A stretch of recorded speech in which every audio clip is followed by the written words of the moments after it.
All right, so this is our last panel, and I am really very geekily, nerdily excited about this one. We've got a great group of panelists here today. I'm going to go down the row and let them each introduce themselves, but we're dealing with satellites, UAVs, and incredibly advanced sensor systems. So this is like Star Wars on stage, and so my dream is complete.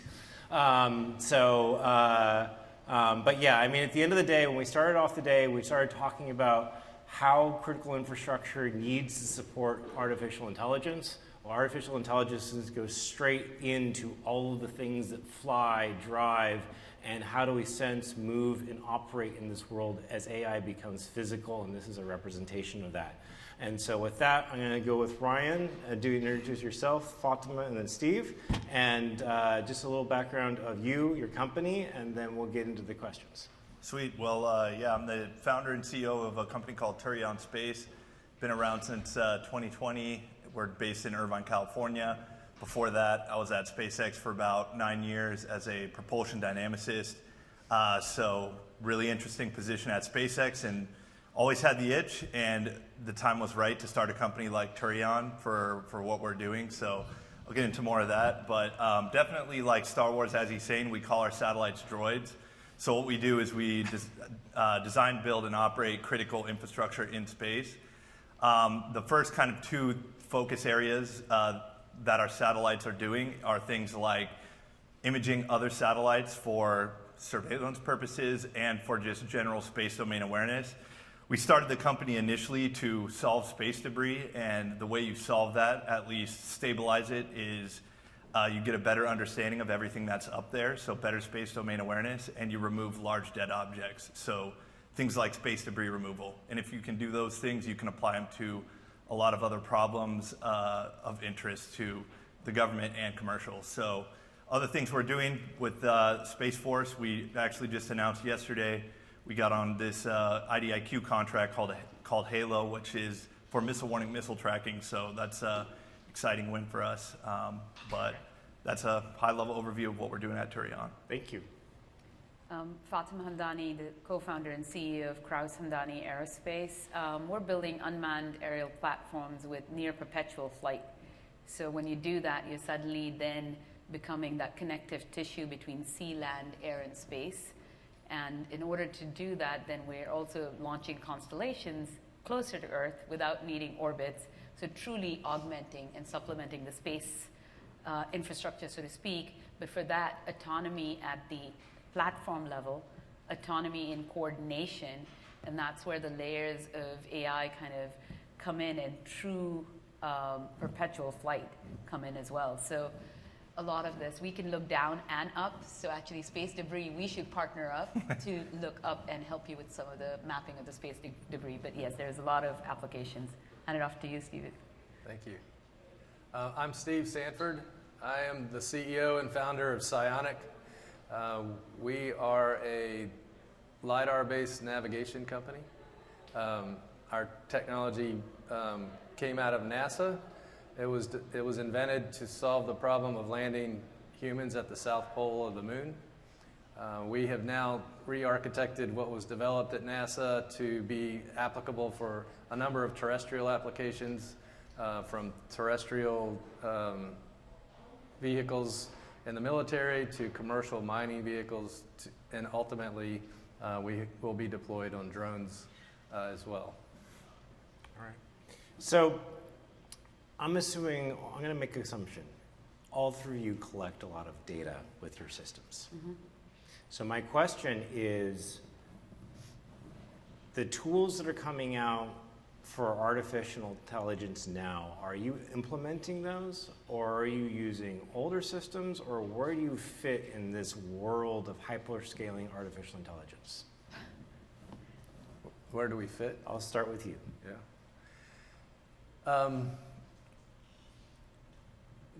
That's a good question. I think that the information and the data that we produce is navigation state data, where you are and how are you oriented in the world. So you can imagine for any autonomous system, which is by definition, by Daniel's definition, an AI at work in the world, that information is really the ante to get in the game, right?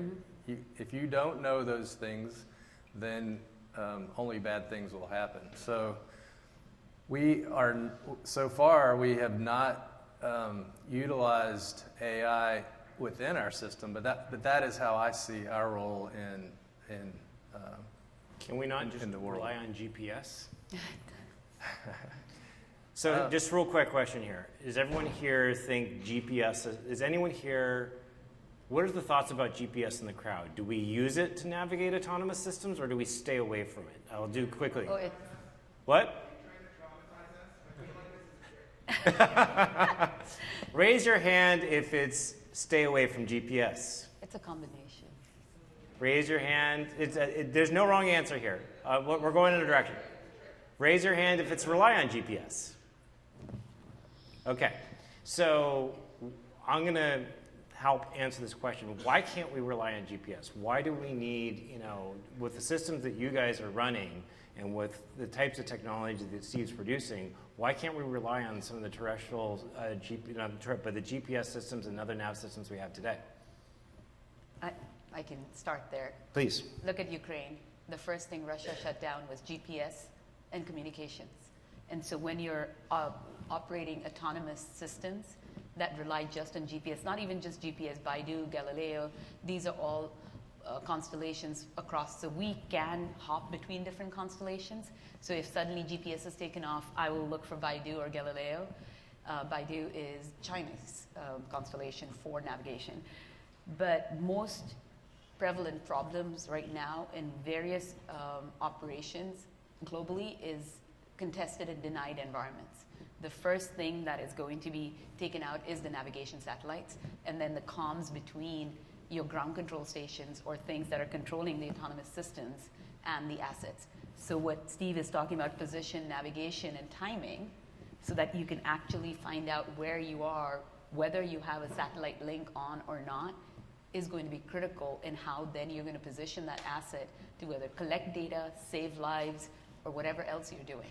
So it becomes extremely critical to be able to do that on board and be able to identify where you are in your position. It's easier slightly to do it over land with things like LiDAR and others.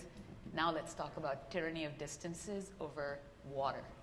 The Pacific, what's happening in Taiwan, what's happening in Philippines, what's happening in the Gulf of Aqaba, Jordan. Sorry, Jesse, not instilling fear, but this is real right now. So Ryan, does this affect you at all? 100% it does. With obviously, we need to know very precisely where we're at all times. So GPS goes down, we don't know that. We don't know where to point our satellite or how we actually go from one position to the next position. There are ways around that, but they're not trivial and they're very different than the typical just GPS chip you throw in your satellite. For us, it also presents an opportunity.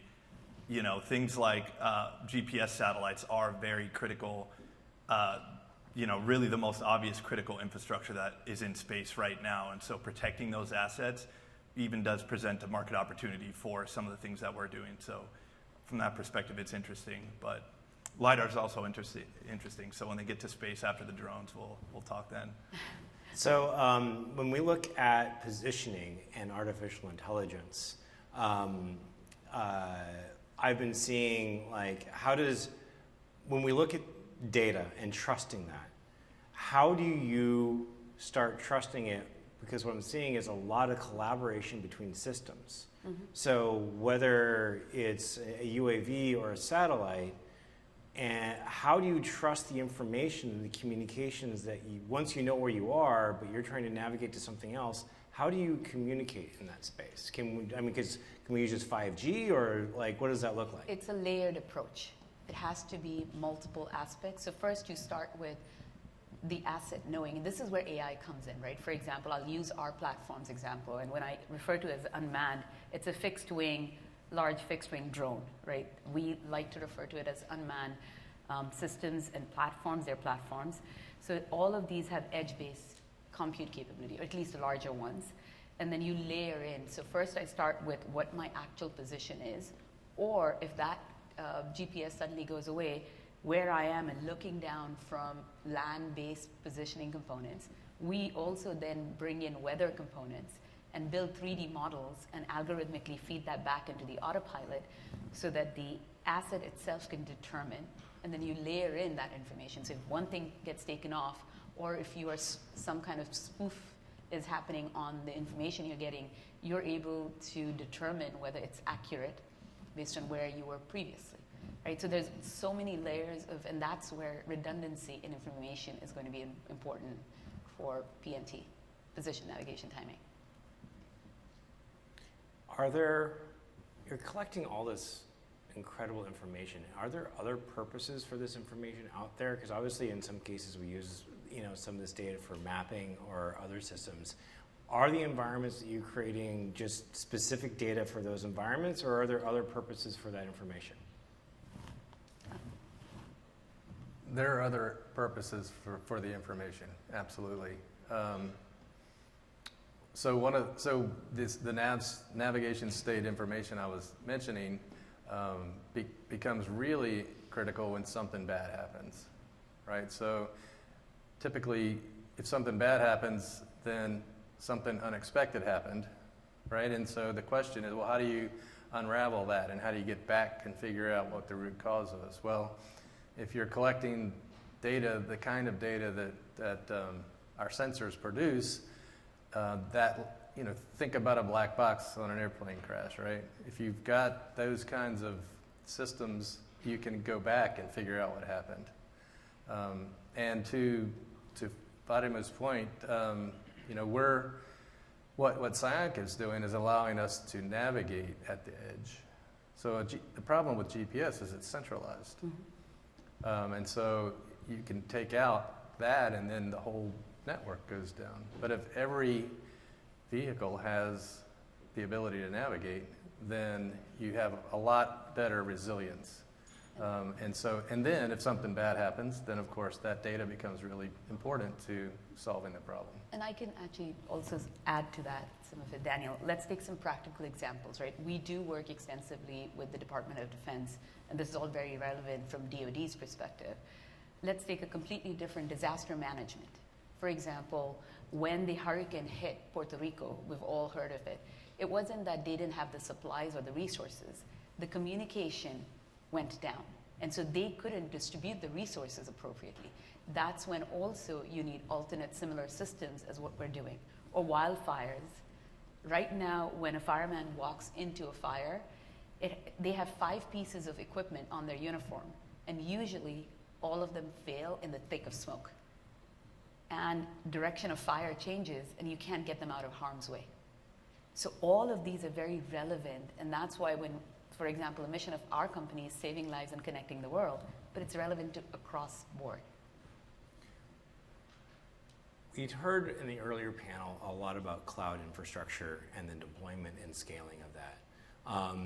And the systems you're talking about sound like they use a fairly heavy amount of compute. Do you do all this stuff in the system itself? Do you leverage the cloud? Or, I'm going to put this to you, Ryan, like how do you balance, managing power, compute, and resources in a world where you're literally disconnected from most of the infrastructure we have on land? Yeah, I think it's an interesting balance for sure. There's a lot of stuff that we deploy, for example, we'll deploy on the cloud first. And then in certain applications where timing is critical, then it'll be prioritized to push on board onto the edge.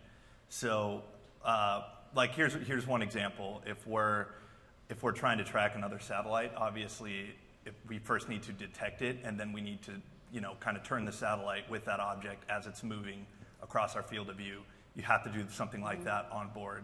So the way we first are approaching that is first just having it on the ground, even testing, getting a bunch of data of other satellite images, and then having the auto detection algorithms work really, really well, and then pushing that one layer up so it's just automated, running on the cloud, and then next satellite, it'll be running on board. We have significant compute upgrade to do things like that on board. So we get to other applications like missile warning, missile tracking, and that sort of thing.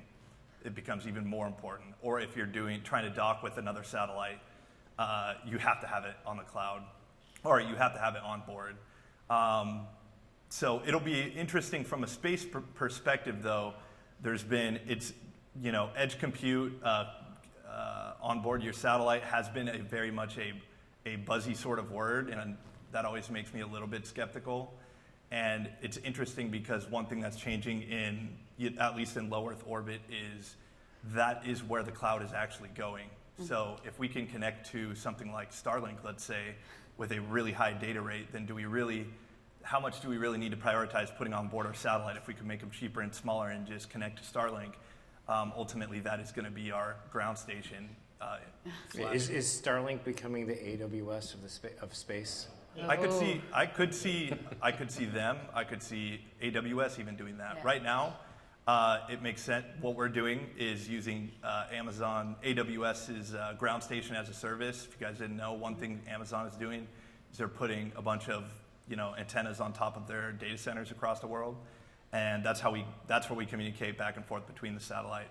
So I could see some of the next generation proliferated constellations, that being a core feature. It would make sense. Actually, Daniel, I'll add to that because this is something we've been forced to do, provide communication through unmanned aerial systems. When I say become the connective tissue between sea, land, air, and space, backhaul of data and last mile uplink closer to Earth so that you're not all carrying heavy Starlink antenna on your backpack.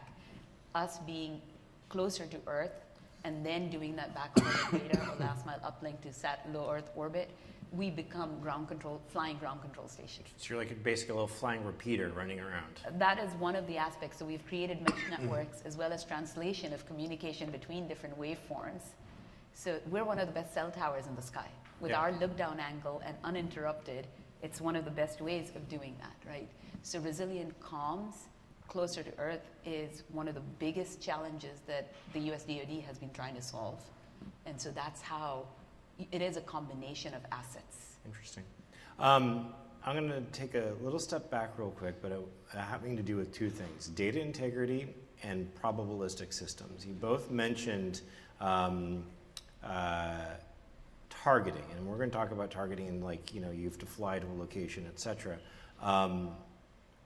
AI tends to be probabilistic in nature to a certain extent. So how do you, when you look at these models and you start utilizing them for targeting, how much can you trust that, or how do you trust that? And I'll go Fatima for you, then Ryan, and then I'd like to get your perspective, Steve, as well.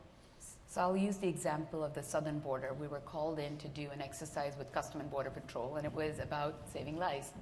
Children were being abandoned at the border, and if we don't find them on the right time. So we were integrating a geospatial camera on board, doing object identification and classification, but that wasn't enough. What I mean by that is, hey, there's a white Toyota Highlander standing there. Great. We've seen that 3 times, but then once we implement event-based architecture, where if you see a white Toyota Highlander standing there multiple times and people are getting in and out, there's some kind of trafficking happening. We flew 2 days. There was towers on the ground trying to monitor that data. There was satellite monitoring RF. And because we came in between and we were able to identify and confirm that data, both at edge and then back with the cloud, we were able to help with 11 interdiction, human traffickers and narcotics traffickers, because we took it and then created a common operating picture amongst all of these different asset classes that were collecting data and validating that the information is accurate. So if that helps as an example. Well, one, fascinated, and thank you, because it's good to hear about these systems doing, very interesting applications. And I was not aware that we were using those sort of systems, and I think it sounds like that's fantastic. But the other thing, and I'll put this to you, Ryan, like, how do you trust what the AI decides to do? Yeah, I would say there's right now with our first satellite, there's definitely a trust but verify component to it. So we'll auto detect, different space objects, and then we'll have that auto detection screen. Basically, we'll have the satellite operator team qualify those before. So until we have a large enough data set where our confidence level exceeds a certain threshold, we'll continue doing that. I think another maybe more complex, slightly different use cases. One thing, like when we're trying to figure out how to point our satellite and when to image so that we capture things during high relative flybys velocities. A lot of times we're fusing together multiple data sources and figuring out which ones do we trust, which ones don't we. That's a challenge we're working through now, and how to automate that process, and that we take that decision making out of the loop for ourselves. So it's an interesting problem for sure. Trust but verify until you're really confident, and then the human in the loop. Steve, your trust but verify perspective. Yeah, so that's not a new problem, right? We have a lot of algorithms that we use all the time that have probabilistic outputs, and they're tried and true ways to establish confidence, whether that's going and getting other data and finding a match, or using mathematical techniques. I mean, that's kind of part of the algorithms that we use in our navigation system, to define what is our confidence in these nav states. So we not only tell the user where they are, but we tell them how confident we are that that's right, or what the error bars are on that answer. When we kicked off the conference, we talked about the fact that AI is outpacing our ability to build, scale, and deploy for it. Part of that is supply chain, chips, and other parts outside of just energy itself. Again, I'm going to go Ryan, Fatima, Steve, because I would like to hear each of your perspectives on this. Do you trust our current supply chains? And if not, to build your hardware? And if not, what are the concerns that you have, and what do you think that we need to do better to improve? So even within, we try and for our major subsystems, we try and stay within the U.S. For our primary suppliers, and even that hasn't been good enough, just from a shipping speed and a quality of delivery. So for us at Turion, we are highly vertically integrated and will continue to be more vertically integrated so that we can iterate more quickly and just improve unit economics.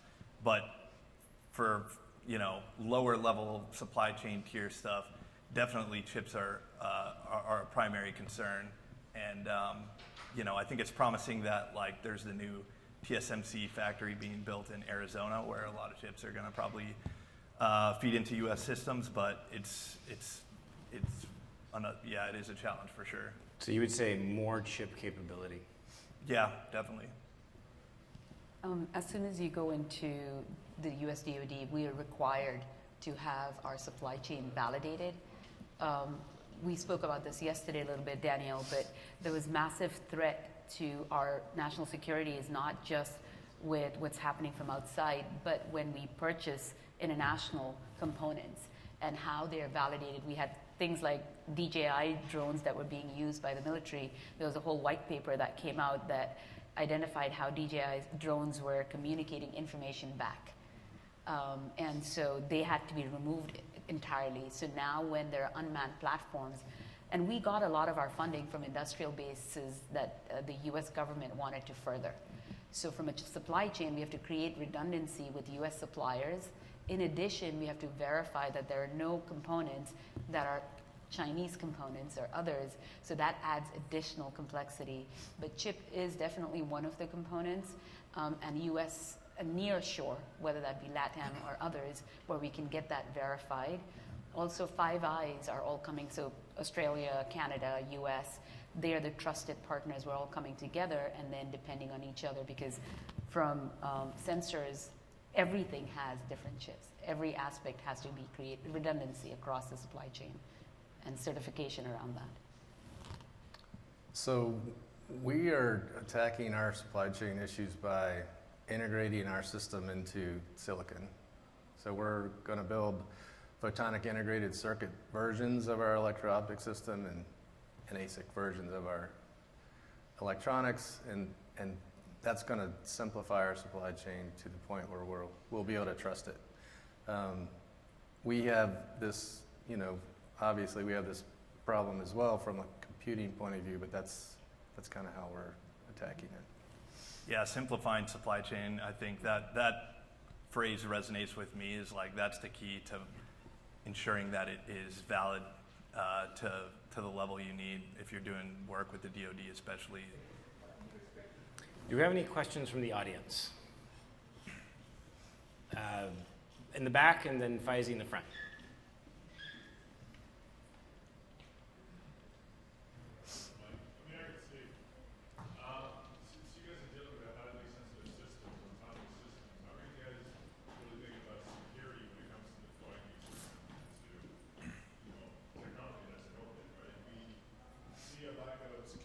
When it comes to like our healthcare systems, and when we think about like AI models, when it comes to proximity to, maybe it's AI ethics, or maybe we actually do have data leakage when it comes to like a GPT or an LLM, right?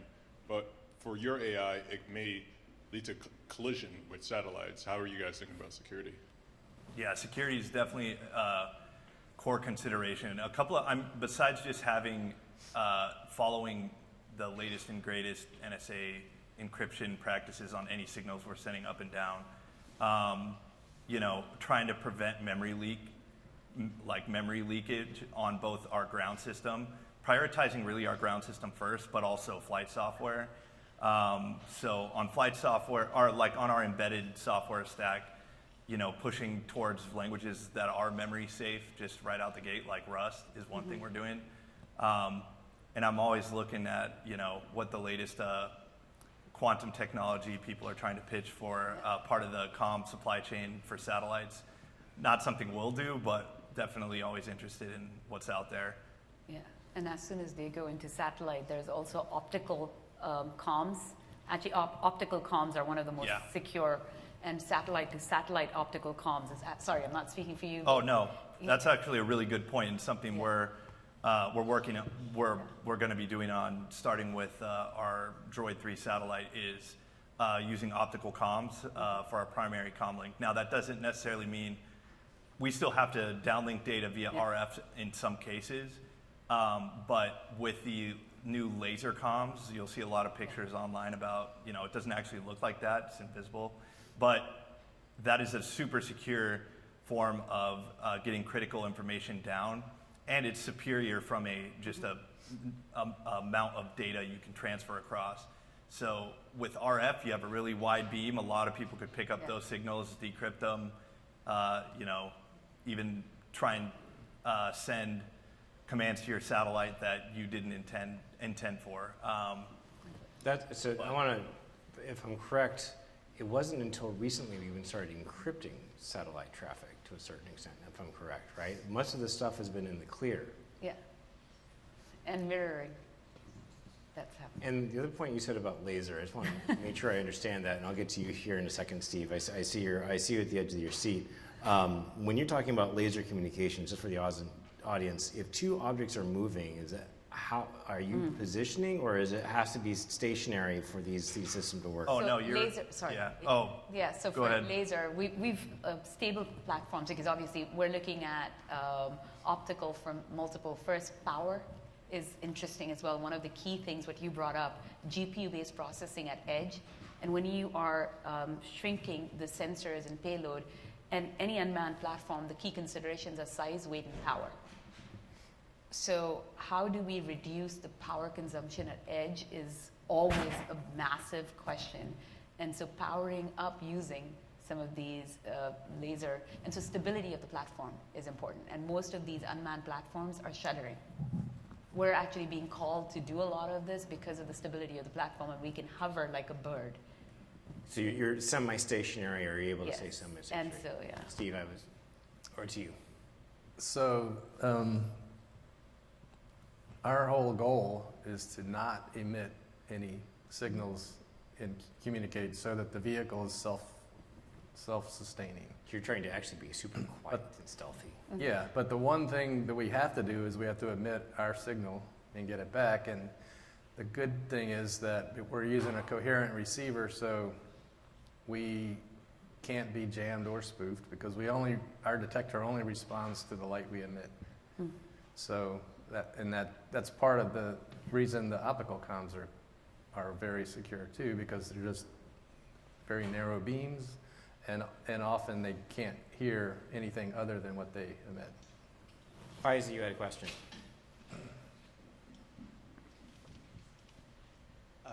Let's skip Mars, but I'm sorry, Moon. Let's go to Mars. I have a question on that. NASA completed high-speed communication satellite network from Mars to Earth. The next thing they're trying to have autonomous systems built and take it there and establish some, before the humans go, establish some shelters for human race. So we need GPS system in order to accomplish there. Where are we building a GPS system for Mars? Do you have any insight on that?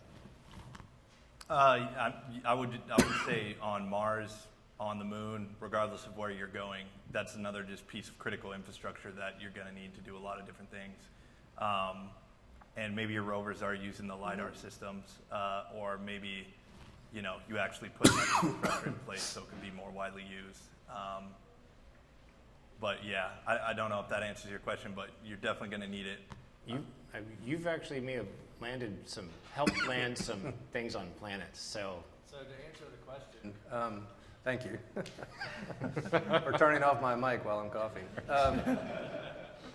The NASA just led a contract for a navigation and communication system at the moon.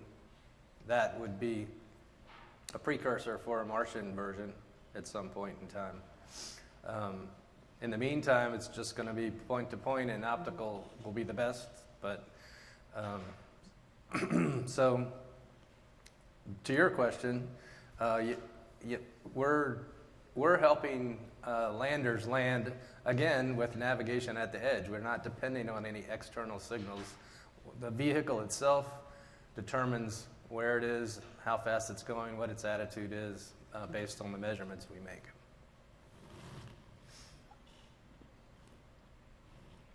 knowing that San Francisco Place likes to build things, and we're a venture studio that likes to build things, what do you, I would like to hear from each of you very quickly, what do you need, what's in your critical path that you're like, this needs to be solved today for us to actually scale and go faster?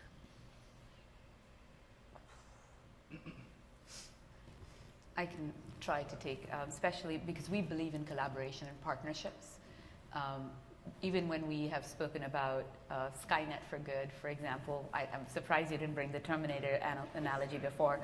But no, we've built it and we're flying it. That's the other sense of AI. But for that, you can't have closed systems. You do need open APIs. One of the reasons Amazon today is what they are is because of the open API. And so that same analogy back with autonomous systems and how do you coordinate between autonomous systems and have other assets that can talk to each other through open APIs. But we like open source, so open source and open APIs is what I'm hearing from you. Is that correct? absolutely. Awesome.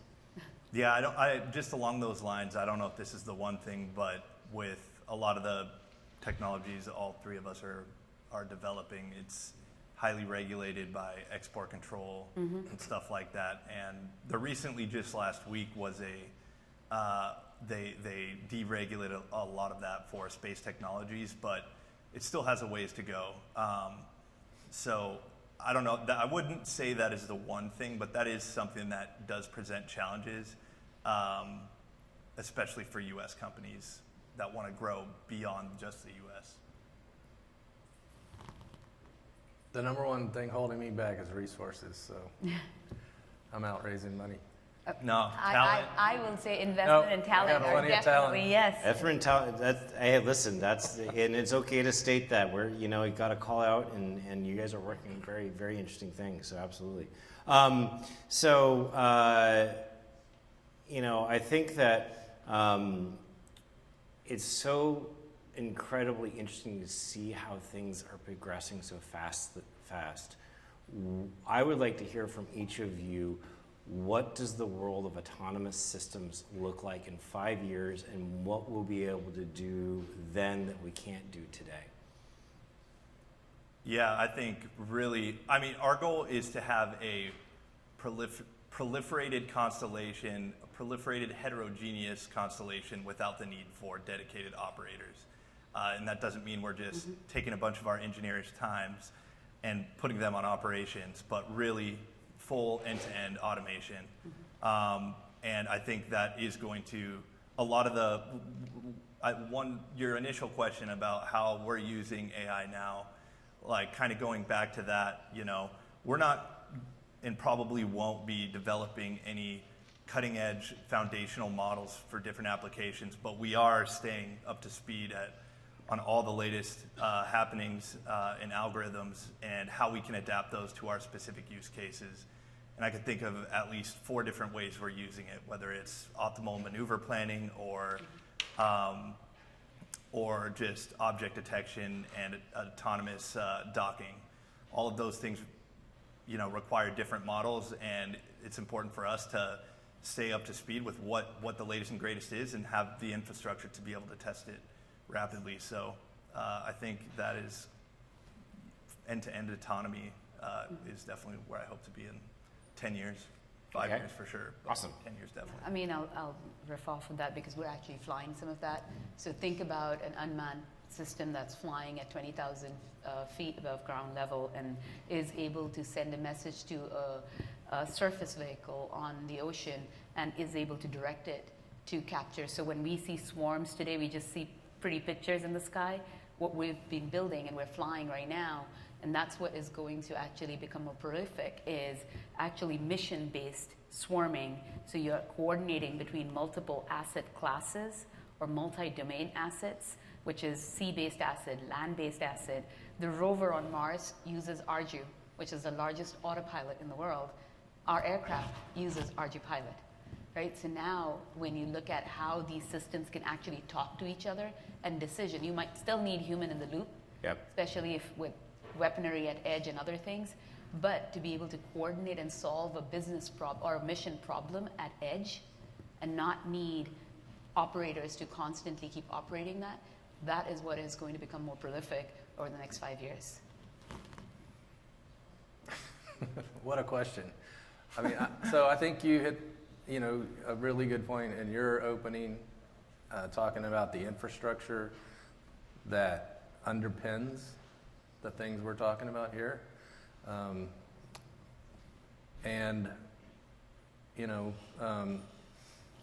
Ultimately, we're going to want systems on the ground interacting with systems in the air, interacting with systems in space.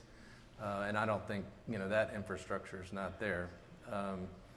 But maybe even in front of that, in terms of time, is sort of what are the regulations and the rules of the road that need to be put in place in order for companies to make big bets on different kinds of systems, autonomous systems. Public safety and these kinds of things are just really fundamentally vital if we're going to move in this direction. And so that problem needs to be solved as well. So we talked about the hurricane earlier, and we talk about these swarms and this team here can see things in space, navigate, see things on land. We're developing this ability to In fact, we're gonna during the networking session, I think Ryan, you mentioned that we might have a little demonstration of some of the stuff in the corner, so we'll do that. But we're gonna the hurricanes just came into Florida, and there was a lot of devastation there, and we're seeing seawater rise. Will we be able to start building swarms of robots to be able to both air, land, and sea build, repair, and scale? Because what I worry about is that we're going to have to do that so quickly, it's going to outpace our human capability to get it done. Yeah. Can we get there?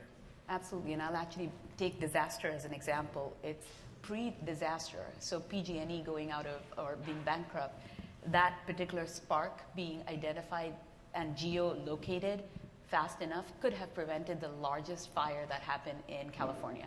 Then during the disaster, you're sending manned aircraft today over smoke trying to detect and find people. Highly inefficient, right? You need assets that you can trust that are unmanned to be able to do that.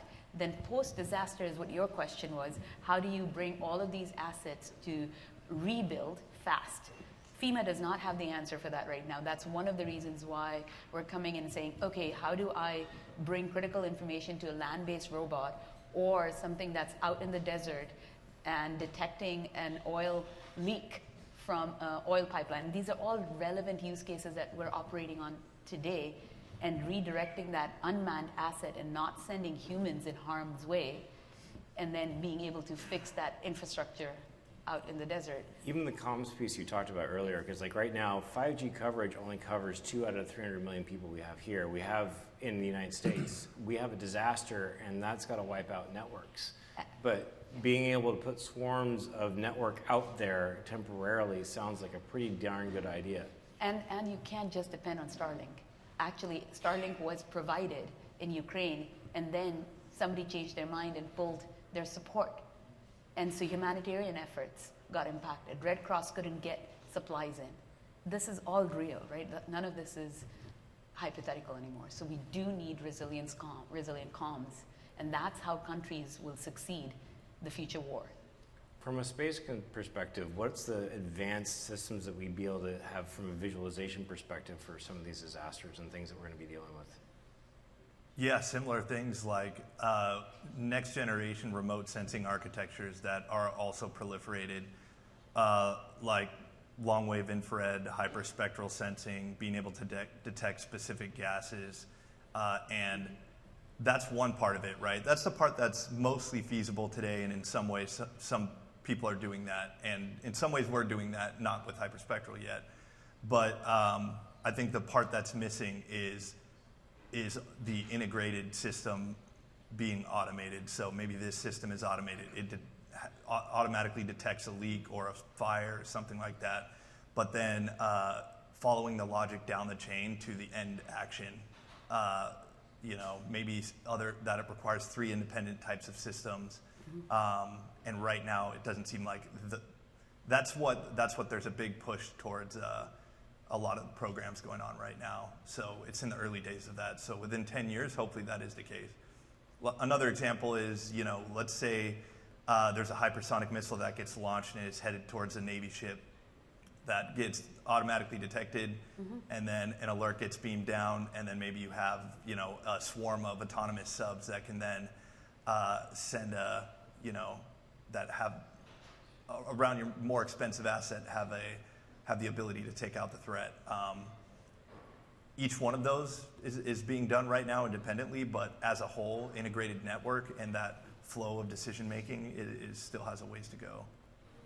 Couple of questions from the audience as we wrap up. Any more questions? Does anyone have a question? Yes, sir. So, as these systems you have are all pretty critical systems, how important do you guys think fail-safe embedded development is to your devices? And do you feel, to the extent that you do you feel like you have a handle on it? Because that's a pretty difficult, traditionally a difficult And it's approach. different layers, right? I mean, there are things like, hey, you suddenly abort and destroy the entire system when you lose that critical communication and you know that you are in enemy territory. There is return to home fully autonomously, so you know how, with the last place you were connected, try to get back to that.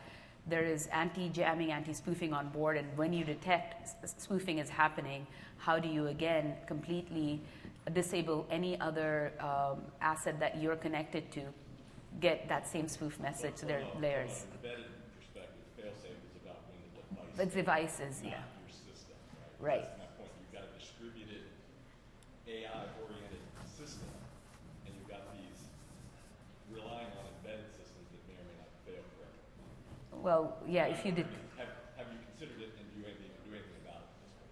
we're absolutely thinking about it, and that's where some of the onboard destruction also happens. So. One last question. Anyone have a question? We'll do that awkward pause here. All right. Thank you, panelists. I really appreciate it. This was fascinating, and I learned a whole lot. So